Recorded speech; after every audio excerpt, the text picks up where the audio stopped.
बोलो राम। आसरा इस जहां का मतलब संसार का, संसार का आसरा मिले नहीं मिले कोई बात नहीं, मेरे प्यारे तेरा सारा मिले ये आवश्यक है, जरूरी है। दुनिया कैसी है, यहाँ खुशियां हैं कम और ज्यादा है गम है? गम के चिंता के सिवाय दुख के सिवाय कुछ है ही नहीं। और है क्या यहाँ? दुखालयम अशाश्वतम। भगवान ने गीता में कहा ना, दुखों का सागर है, घर है दुखों का। और मैं क्या करूं मेरे प्यारे, मैं तेरे पास में आने की कोशिश करता हूं, तेरी अविद्या जो मुझे रोक रही है, इसलिए मेरी धीरी चाल है, चाल में जो है मेरी गति नहीं बढ़ रही है, स्पीड नहीं बढ़ रही है। चाल की स्पीड हमारी हो जाए 100, 125, 1000 किलोमीटर, हवाई जहाज 1000 किलोमीटर स्पीड से भी चलने वाली, कोई ज्यादा भी होती है कोई कम होती है। तो पैर मेरे थके है चले ना चले, मेरे दिल में इशारा तेरा करे तो इशारा कर। हे मेरे प्यारे, तेरे इशारे से मेरी जिंदगी कट जाएगी, नहीं तो दुनिया में अविद्या में बट जाएगी। तेरा सहारा नहीं मिलेगा, दुनिया में बढ़ जाएगा, निरर्थक मेरा दुरुपयोग हो जाएगा शरीर का। हे मेरे प्रभु करुणा मरणालय, कृपा कर मेरे। वृत्तासुर राक्षस होकर के ये प्रार्थना करता, युद्ध भूमि में, बैटल फील्ड है, देखो भगवान का लाडला। इंद्र विचार करने लगा, देवता लोग विचार करने लगे, ये क्या बोल रहा है, ये तो साधु की भाषा बोल रहा है, एक संत की भाषा से कह रहा है, तो महापुरुष की भाषा में बोलता, ये क्या कारण, समझ में नहीं आया। इंद्र कहता है तू मुझे मार, क्या चाहता है, नहीं यानी जो वृत्तासुर कहता तू मार ले, बोल क्या चाहता बोल। तो देखते देखते ही उसने क्या किया, इंद्र को हाथी के समय निकल गया मारा वृत्तासुर राक्षस। इंद्र उस वज्र से उनका सिर काट करके बाहर आया और बाहर आ करके उनके पहले हाथ तोड़े, गर्दन को काट दिया, उनका तेज निकला, तेज भगवान में लीन हो गया, आकाश में पुष्पों की वर्षा हुई और नगाड़े बजने लगे।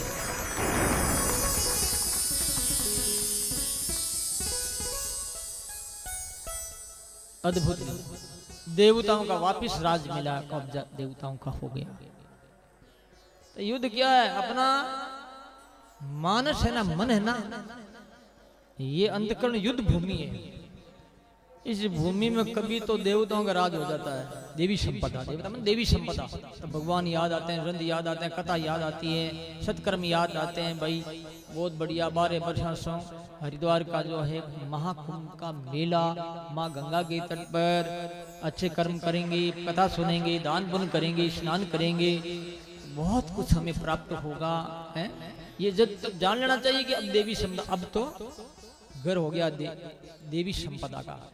और उल्टा सुल्टा चिंतन करके किसी का नुकसान पहुंचाना, हिंसा करना, ईर्ष्या करना इत्यादि के भाव आते हैं, तो जान लेना चाहिए कि राक्षसों का राज हो गया, अब देवताओं का राज नहीं रहा। दरिया साहब ने कहा है, शत्रु फिर मित्र जब भया और हुआ राम का राज। शत्रु सारे भाग गए, काम क्रोध लोभ मोह सारे, राम जी का राज हो गया। ये दरिया साहब ने कहा, और ये बात भागवत में कही, बात एक ही है, संक्षिप्त में शॉर्टकट में कर दिया वाणी को, और वाणी हर एक पढ़ सके। संस्कृत की भाषा तो भाई साटी का रिकॉर्ड है, तुम नहीं समझती हो साटी का, राजस्थानी बात वो समझती है। साटिकारी कोर कहते हैं इतना लंबा, 60 इतना लंबा, 60 लंबा, गहरा होता, डीप गहराई होती है। मैंने वो समझिए 60, 120, 60, 80, करीब 200-250 फुट समझ लो, इतना गहराई में पानी मिलता है। संस्कृत भाषा बहुत कठिन भी है, और संस्कृत जैसी सरल भाषा है भी नहीं, मैं तो ये समझता हूं।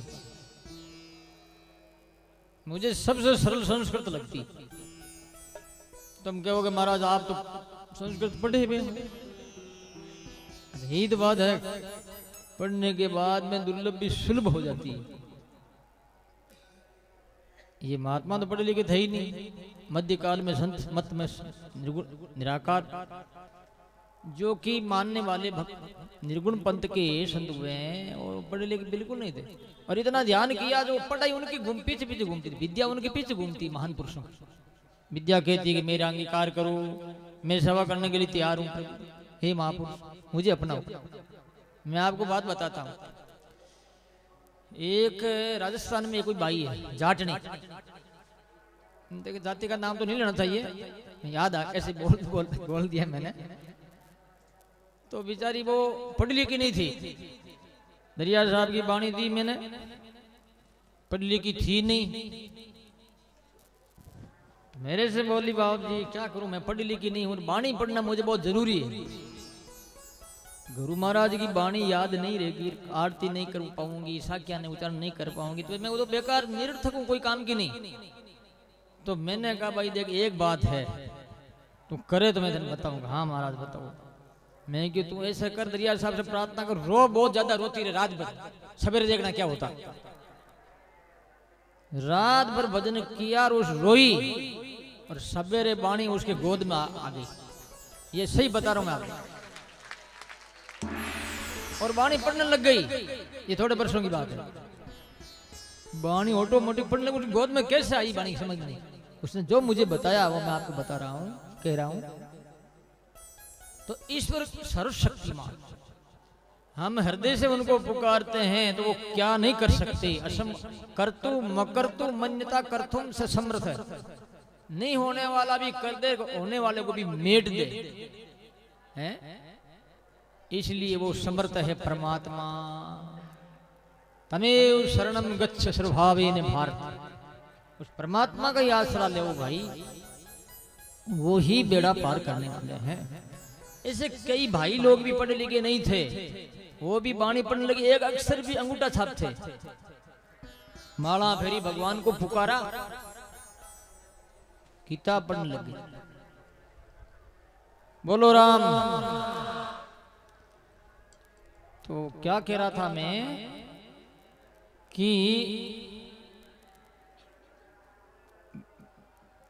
देवताओं का राज हो गया, आसुरी संपदा आती है हमारे हृदय में, जानना चाहिए। राक्षसों का राज और देवी संपदा आती, जान लेना चाहिए कि अब भगवान का राज हो गया, सत्य का राज हो गया। शत्रु फिर मित्र जो है, दरिया साहब की वाणी के अनुसार मैंने आपको बता दिया। कुछ देवताओं का राज हो गया, उसको मारा तो उसको भी, उस इंद्र को फिर ब्रह्मत्या लगी। फिर 1000 वर्ष तक जो है वो कमल की डांडी में रहा। फिर ऋषियों ने उसको अश्वमेध यज्ञ करवाया और पवित्र किया गया। फिर इंद्र को राजगद्दी पर बैठाया गया। तो राजा सुखदेव जी महाराज से पूछते हैं कि बाप जी राक्षस होकर के क्या ऐसी कैसी बात कर दी, उन्हें हद कर दी, ऐसी प्रार्थना कैसे की। तो बोले कि ये वृत्तासुर पूर्व जन्म में चित्रकेतु नाम करके राजा था, उशिनर देश का राजा चित्रकेतु था। बताते हैं कि इनके कोई संतान हुई नहीं, शादी करते करते 1 करोड़ रानियां हो गई, लेकिन संतान नहीं हुई। एक दिन अंगिरा महात्मा इनके घर पे पधारे और ये उठ के गए, नमस्कार प्रणाम किया और कहा गुरुदेव बड़ी कृपा की आपने, मैं आपकी क्या सेवा करूंगी। ऋषि बोले भाई सेवा क्या करना, ऐसे आ गया। आगे ऋषि लोग राजाओं के घर क्यों जाते थे, इसलिए जाते थे शायद राजा को वैराग्य हो जाए और ये एक जीव का कल्याण हो जाए, जंगल में तपस्या करे, माला फिरे, इसलिए वो ऋषि घर जाते नहीं, साधु किसी के घर नहीं जाते। ये लक्ष्य होता महापुरुष का कि इनके घर जाएं तो इन घर में फायदा होना चाहिए। और सबसे बड़ा लाभ क्या होना चाहिए कि इनको वैराग्य होकर के भजन में लग जाए तो अपना जन्म मरण मेट दे सुखी हो जाएगी। संतों को तो भाव यही सुखी करने का संत का भाव है। सुख देवे दुख मेट दे, दूर करत अपराध,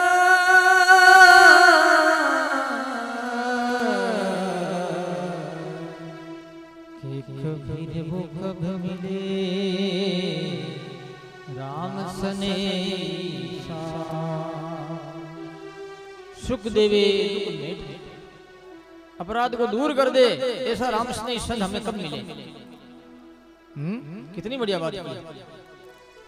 चित्रकेतु उसी निर्देश का राजा, 1 करोड़ रानियां, संतान नहीं हुई, अंगिरा घर पे आए, अंगिरा ऋषि से प्रार्थना करते हैं, वो रोते हुए कि महाराज मेरे एक संतान हो जाए तो कम से कम हमारे औलाद की परिवार की परंपरा बनी रहेगी, ये तो होना चाहिए। महात्मा ने कहा आया तो मैं इसलिए इसको चेताने के लिए, ये तो गाढ़ ही कीचड़ में फंसा हुआ, आप क्या करें। पुत्रेश यज्ञ कराया, जो खीर निकली कह दिया तेरी बड़ी रानी है कीर्तिदूती को पिला दिया, बड़ी रानी कीर्तिदूती को पिला दिया और अंगिरा महात्मा चले। समय पर उनके संतान हुई, उनका जाति कर्म संस्कार किया, स्वस्ति वाचन किया गया, खूब दान पुण्य किया, इसलिए कि बच्चा मरे नहीं। बच्चे के संकल्प लेके दान पुण्य करते हैं, उनकी आयु को लेकर के तो आयु बढ़ जाती है, या भजन करते हैं तो भी बढ़ जाती है। कोई गरीब आदमी होता तो कहां से लाएगा, भजन करो माला फिर, ये सबसे ऊंची चीज, तो अभी आदमी की उम्र बढ़ती है। ऐसी बहुत सी घटना मेरे पास में है, मुझे याद है, लेकिन कथा के साथ ये कह नहीं पाऊंगा, समय का अभाव है वैसे भी, इसलिए शॉर्टकट भी करना पड़ता है, कभी कोई प्रश्न को विस्तृत भी करना होता है। तो राजकुमार बड़ा थोड़ा सा छोटा से मोटा थोड़ा सा, खूब राजा उनको जो लाड प्यार कर रहे हैं, रानी कर रही है। दूसरी रानियों के मन में द्वेष हो गया, भावना खराब हो गई कि राजा इनको ही मानते, हमें नहीं मान रहे। और ये राजकुमार बड़ा हो गया, राजा बैठ गया, तो हम इनकी दासियां हो जाएंगी, दासी जैसा ये हमारी साथ व्यवहार करेंगे। राजकुमार तो बेचारा भी छोटा, लेकिन और जात है ना, बुरा मत मानना हो, मन में ईर्ष्या ज्यादा होती, तो क्या मिलकर के उसको जेल दे, जेल से मरे, बेचारा बच्चा छोटा था, मर गया वो, धाई गई, आगे देखती तो बच्चा मरा और रोने लगी। रानी ने देखकर भाई मेरे यहाँ आवाज कैसे आ रही है, रानी गई आगे देखे तो बच्चा मरा बार वो रो रही है, तो रानी व्याकुल होकर के मूर्छित होकर नीचे गिर गई, वो भी रोने लगी। थोड़ी देर में राजा को पता लगा, राजा भी आया, उसका चेहरा ही और का और हो गया, मुकुट कहीं गिर गया, पीताम्बर कहीं गिर गया, और फूट फूट कर रोने लगा कि हे भगवान मेरा तेरा मैंने क्या बिगाड़ा, बूढ़ापा में दिया ये भी छीन लिया, अब मैं क्या करूं, या तो नहीं होता तो अच्छा रहता, और हो गया तो प्रभु मेरे साथ में ये क्यों हुआ। इतने में अंगिरा ऋषि और नारद जी आ गए, अंगिरा ऋषि और नारद जी आए। नारद जी महाराज अंगिरा ऋषि कह रहे हैं, देहेन देहीनो राजन देहात देहो विजायते, बीजादे यदा बीजं दह्यर्यं शाश्वत। अंगिरा नारद जी उपदेश दे रहे राजा को कि भाई जैसे बीज से बीज उत्पन्न होता है, हम कोई बीज लगाते हैं पेड़ का, तो पेड़ प्रकट हो उग जाएगा, फिर वो उसके बीज बहुत बीज हो जाएंगे। तो ये उपदेश देने लगे वो, और घास के नया घास पुराना घास खत्म हो जाता है, ऐसे ही नई संतान पैदा होती है, पुराने बूढ़े मर जाते हैं, ये तो संसार की परंपरा। तो फिर उन आंख खोली कि ये कौन है, कि बाप जी आप कौन हो। तो अंगिरा ऋषि बोले कि ये नारद जी है, ब्रह्मा जी के बेटे हैं, और मैं अंगिरा हूं जो तुझे पुत्र दिया था। अब तो राजा जोर जोर से रोने लगे कि बाप जी आपके दियोड़ो कैसे चला गया, हे महाराज क्यों चला गया। महाराज ने कहा भाई सर्वे पिशूर सेने में शोक मोह भयार्तिदा, गंधर्व नगर प्रख्यात स्वप्न माया मनोरथा। ये गंधर्व नगर है। रात में सपना आता राजा बन जाता है और आंख खुलते ही भिखारी भीख मांग रहा। ये संसार है। क्यों रो रहा है? जब रोता रहा माना ही नहीं तो नारद जी ने जीव का अपमान किया। आत्मा जीव राजकुमार के शरीर में आ गया, राजकुमार जिंदा हो गया। अब वो राजकुमार कहता राजा ने, राजा से कह रहा है राजन कई बार मैं तेरा बाप हुआ तू मेरा बेटा हुआ, और कई बार मैं तेरा बाप हुआ तू मेरा बेटा हुआ। तू मेरा बाप बना मैं तेरा बेटा, और मैं तेरा बाप तू मेरा बेटा। कस्मिन जन्मन यमी मयम पितरो मात्रो भवन। कर्म भी ब्रह्म मानुष्य देवत्रिंद्रियो निशि कर्मों के कारण से कई बार उल्ट पुलट होता रहता है। इसलिए क्यों रो रहे हैं? कौन किनका बेटा और कौन किनका बाप? ज्ञान आ गया राजा का। राजा ने कहा ठीक है, और वापिस राजकुमार चला गया, छोड़ दिया। फिर राजा को शेष तोषनी विद्या का उपदेश दिया। नारद जी अंगिरा ने और तो चले जाते हैं लेकर के, और उस विद्या के कारण वो विद्याधर बन गया। एक दिन आकाश मार्ग से कैलाश पर्वत के ऊपर आया तो कैलाश पर्वत पर चारों तरफ ऋषि बैठे थे, और बीच में शंकर भगवान पार्वती को गोद में लिए बैठे थे। ये जब सुना और देखा उन्होंने तो बड़ा दुख हुआ चित्रकेतु को कि ये जो है एक आदर्श पुरुष शंकर भगवान इन ऋषियों के बीच में बैठ करके पार्वती को यहाँ क्यों बैठाया। पार्वती ने सुन लिया, पार्वती ने श्राप दे दिया। शंकर भगवान के बैठने का कारण है ये जो इन नियमों का पालन जो होता है संसारिक, वो संसारिक लोग ही करते हैं। इनसे जो ऊपर उड़ जाते हैं ना, वो व्यवहार उनका और दिखता है, वो होते हैं कुछ और ही है। एक दिन क्या कि कामदेव शंकर भगवान के सामने आकर के अपने बाहों को पीटने लगा, खंडों को, कि मैं कुश्ती आऊंगा आपसे। शंकर भगवान बोला अभी तक तुम ठीक नहीं हुआ क्या? अंकार नहीं गया तेरा? कुश्ती तू आया था और तुझे मैंने जलाया, पता तेरे को? तो उसने कहा उस समय तो सती मरी हुई थी, पार्वती की आपके साथ शादी नहीं हुई, अब शादी हुई, अब आप मुझे जलाएंगे तो पता लगेगा। शंकर भगवान का ललकारा, आ पहलवान मेरे से कुश्ती आ जा। तो शंकर भगवान ने ये दृष्टि से उनको जो है अपने गोद में बैठाया।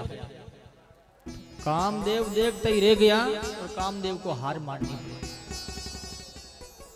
तो बात तो ये थी, लेकिन उसने उल्टी समझ ली, होनार था।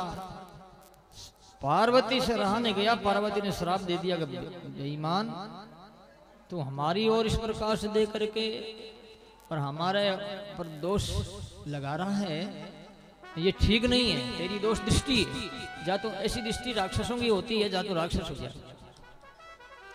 पार्वती ने श्राप दिया। तो वही जो है चित्रकेतु वृत्तासुर के रूप में राक्षस बना। ये कथा किसने सुनाई? सुखदेव जी महाराज राजा परीक्षित को। ऐसे ऐसे काम है ना कभी होने नहीं चाहिए, क्योंकि हमारे में पावर क्या, हमारा अधिकार क्या? हम लोगों की निंदा करते हैं बिना मतलब, ऐसा है वो ऐसी है। अरे क्यों करते हो? तुम अच्छे हो क्या? एक बार एक औरत थी और औरत को लोग पत्थर से मार रहे थे और वो कह रही थी बचाओ बचाओ बचाओ। एक अकेली दौड़ रही थी और पीछे लोग पत्थर मार रहे थे। सामने ईसा मसीह आए। ईसा मसीह को देख करके वो भाई बोलती है, हे महाराज आप संत हो, हमें बचाओ, हमारी रक्षा करो। हमारा ना हाथ, ए खबरदार रुको। सब रुक गए। ईसा मसीह ने कहा क्यों भाई, क्यों मारते हो? कि ये चरित्रहीन है इसलिए मारते हैं। ईसा मसीह ने कहा ठीक, ये ठीक है, तुम मार रहे हो, अच्छा है, लेकिन पहले मुझे ये बताओ, तुम चरित्रहीन हो या नहीं हो? तुम नहीं हो तो बाट पत्थर इनके जरूर मारो, और यदि तुम चरित्रहीन हो तो तुम्हारा अधिकार नहीं है मारने का। ढीले पड़ गए सारे के सारे। जिस बुराई में खुद लिप्त है, डूबा हुआ है, और उस बुराई का जो है प्रसंग दूसरों के माध्यम से छेड़ करके लोगों की निंदा करता, आलोचना करता है, वो क्या है फिर? वो डबल बेईमान, बेईमानी भी करता और दूसरों की करता निंदा। निंदा करने का अपना अधिकार नहीं,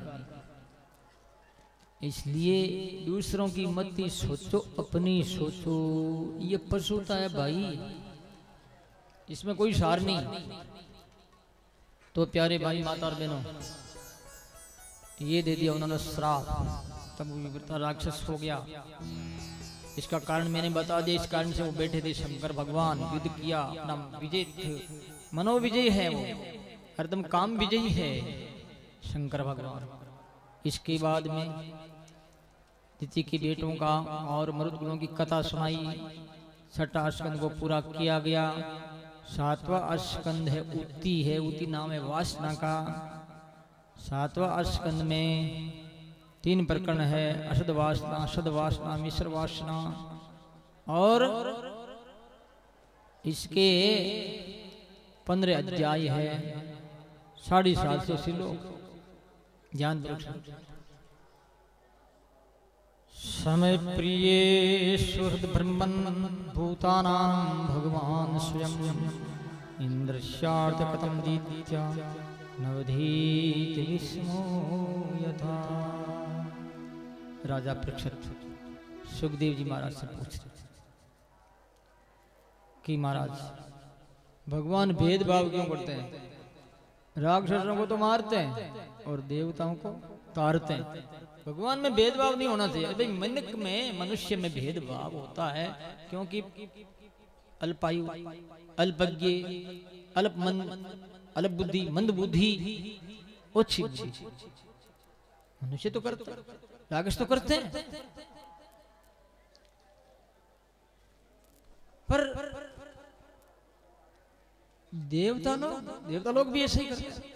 देवता लोग की आप पक्ष लेते हो, इनकी क्यों नहीं लेते? भगवान कहते हैं, सुखदेव जी महाराज फरमा रहे हैं कि भगवान सबकी पक्ष लेते हैं, सबके हितैषी है। सुहृदम सर्वभूतानां ज्ञात्वा माम शांति मृच्छति। सबके सुहृद है परमात्मा। हमें समझ में नहीं आता तो उदाहरण देकर के समझाया। एक बार एक कोई बाई भोजन बनाई, भोजन 4 बच्चे उनको भोजन पूछ दिया। एक संत आए, 3 थालियों में तो माल तरह तरह के माल में, एक थाली में दलियों और दूध। महात्मा ने विचार किया कि ये भाई भेदभाव करती है, शायद इनकी सौतेली कोई शौक हो सके, इस कारण से ऐसा किया होगा। महात्मा ने पूछा, बेन ये बच्चे किनके? बाप जी मेरे ही। तो तेरे बच्चे, तो फिर ये भेद क्यों है? तो फिर उसने कहा कि महाराज ये 3 बच्चे तो क्या पुष्ट है, इनका कोई बीमारी नहीं है, और ये टाइफाइड हुआ इसके, निकल गया, इसलिए दूध खिचड़ी दे रही हूं मैं, दूध लिया। भावों में हित है, क्रिया में हित नहीं होता है, भाव में हित है। भगवान तारे तो भी तारे, मारे तो भी तारे। गोपी कामाद भयाद कंसो चेदाद, गोपी कामाद भयाद कंसो द्वेषात् चेदादया नृपः समन्दात् वस्ने स्नहाद् विवं भक्त्या वयं विभु। गोपियों ने काम भाव से परमात्मा को प्राप्ति की। कैसे भी भगवान को भजो, उनको बाप मान लो, माँ मान लो, बेटा मान लो, भाई मान लो, अरे लुगाई मान लो, और क्या है तो तैयार है, और तो मान लो तुम। इसलिए इसका नाम हुआ प्रभु। प्रभु, भू नाम औरत का, या कौन भू है रे? फलाने की है प्रभु। समझ गए? तो इतने वो दयालु है, शरीर है तो उनका शरीर देखो, उनके पास में जाते ही सारी गंदी भावना ठीक हो जाती है। सूर्य के सामने अंधेरा जावे तो अंधेरा रहेगा क्या? क्या सूर्य को अंधेरा प्रभावित कर सकता है? सूर्य को नहीं कर सकता। ऐसे ही हम परमात्मा के निकट पहुंचते हैं तो हमारी मन ठीक, हमारी बुद्धि ठीक हो जाती, मन ठीक हो जाता है, सतोगुण आ जाता है, सर्वांश में हम योग्य हो जाते हैं। तो योग्य बनने के लिए सत्संग में सुनते हैं, सत्संग बैठे योग्य बनने के लिए बैठा ना। योग्य कैसे बने इसका उदाहरण दिया गया कि एक बार राजस्व यज्ञ में जो शिशुपाल जात का राक्षस बड़ा अपराधी था और गालियां निकाली, भगवान ने सुदर्शन चक्र चलाया, उनका सिर कट गया, उनका तेज परमात्मा में लीन हो गया। उस समय युधिष्ठिर जी महाराज नारद जी से पूछते हैं कि महाराज ऐसा पापी को भी भगवान उद्धार कर दिया, कहां कर दिया? भगवान को कैसे भी भजे, चाहे प्रेम से भजे चाहे द्वेष से भजे, तो वो तो कल्याण ही करते हैं, उसका एक ही काम है। इसलिए भज लो और भज ले रे भाया, और भज ले, और भज ले भाया, और भज ले, थारी उम्र बीती जावे रे राम जी ने, और भज ले, थारी उम्र बीती जावे रे राम जी ने, और भज ले।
राम जी ने और बदले तू सिया